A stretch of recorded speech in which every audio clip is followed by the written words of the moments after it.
안녕하세요. 법무법인 오성파트너스의 이규성 대표 변호사입니다.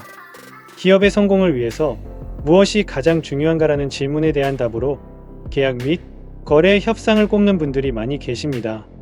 기업의 사활이 걸린 중요한 계약에서 거래의 핵심 요소들이 흥정과 협상에서 결정되기 때문입니다. 이러한 계약을 할 때 중요한 것은 사전에 계약서 내용을 잘 검토하는 것인데요. 특히 영문으로 작성되는 국제계약서의 경우 국내에서 통용되는 국문계약서에서는 생각할 수 없는 영문계약서만의 생소한 워딩이라든지 계약 문구가 존재하고 국가별로 법이 다르기 때문에 더 꼼꼼한 검토가 필수라고 할 수 있습니다. 그리고 당연한 말이겠지만 영어 실력이 뛰어난 사람이 계약서 작성 과정에 관여해야 합니다. 왜냐하면 아무리 좋은 아이디어라도 상대에게 전달하지 못하거나 전달 과정에서 당사자에게 불리한 결과를 초래한다면 성공적인 계약 협상 및 체결이 물거품이 되어버릴 수 있기 때문입니다.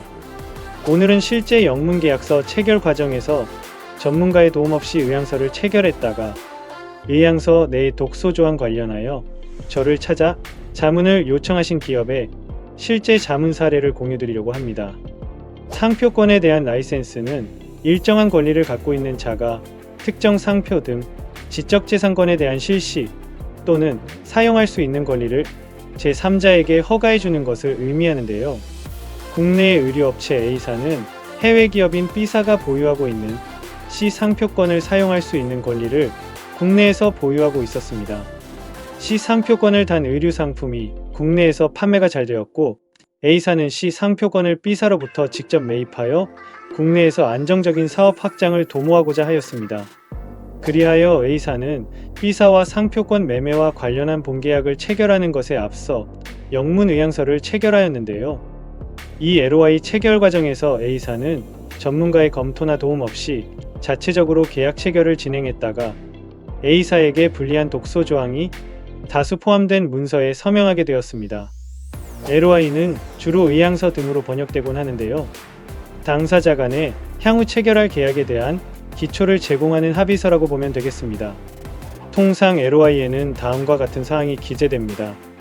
향후 체결하고자 하는 계약의 세부 사항, 계약 당사자에 대한 정보 및 주요 의무, LOI에 대해 법적 구속력을 부여할 것인지 여부, 계약 체결 전 선결 요구사항의 내용. 통념적으로 LOI나 MOU는 법적 구속력이 없는 문서라고 안이하게 생각하시는 분들이 있습니다. 물론 이러한 문서들은 합의서 서명 목적상 기재된 내용의 구속력을 갖지 않도록 하고자 하는 경우가 많기는 합니다. 그러나 단순히 문서의 명칭을 LOI, MOU, 양해각서, 의향서 등으로 한다고 하여 그 구속력이 부정되는 것은 아니라는 점을 확실히 강조드리고 싶습니다. 이러한 문서들은 문서의 특정 문구를 기재하여 완벽히 법적으로 구속력을 지닌 계약으로 작성될 수도 있음을 유의해야 합니다. 실제로 A사가 B사와 서명한 LOI에는 리걸 이펙트라는 조항하에 특정 조건들의 법적 구속력을 부여하는 조건이 명시적으로 기재되어 있었습니다. 특히 법적 구속력이 존재하는 것으로 정해진 조항은 계약금 몰취, 계약 체결 과정에서의 비용 분담, 분쟁 해결 및 중거법 등을 정하는 매우 결정적이고 금전적인 파급 효과가 큰 합의사항이었습니다. 따라서 양해각서 또는 의향서 등이 구속력이 없다는 인습적인 사고방식으로 경솔하게 접근할 경우 독소 조항에 덫에 걸려 향후에 엄청난 금전적 손실 및 분쟁이 발생할 확률이 높고 계약상 채무 불이행이라든지 손해배상 책임을 부담하게 될 위험이 큽니다. 그리고 이러한 분쟁은 계약상 국내외적인 요소가 복잡하게 연결되어 있어 외국 법원뿐만 아니라 국내 법원에 제기되는 소송, 국내에서의 다툼으로 이어지게 됩니다. 보통 다른 국가의 언어나 법률 또는 국제법 등에 대해 알고 있어야 국제계약서를 보다 안전하고 꼼꼼하게 검토할 수가 있는데요. 이것은 단순히 영어를 좀 잘한다는 것을 넘어 풍부한 법률적 이해를 기반으로 해야만 가능한 일입니다.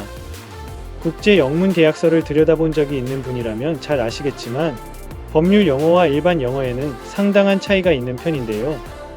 그리고 계약서의 특성상 기업 내부에서의 검토도 중요하지만 그것만으로는 부족할 수 있습니다.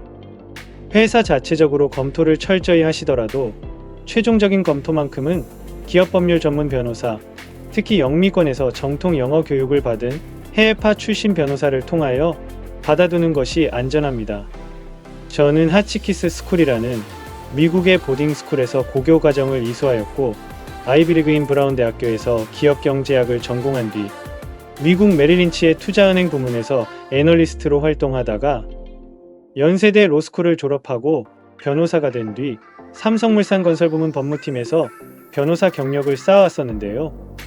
저는 고교 시절부터 미국의 사립기숙학교에서 생활을 하며 탄탄한 영어 실력을 쌓을 수 있었고 대학교와 첫 직장도 미국에서 다녔기 때문에 위와 같은 영문 국제계약서 작성에 있어서는 다른 변호사들과 근본적으로 다른 장점을 갖고 있다고 말씀드릴 수가 있습니다.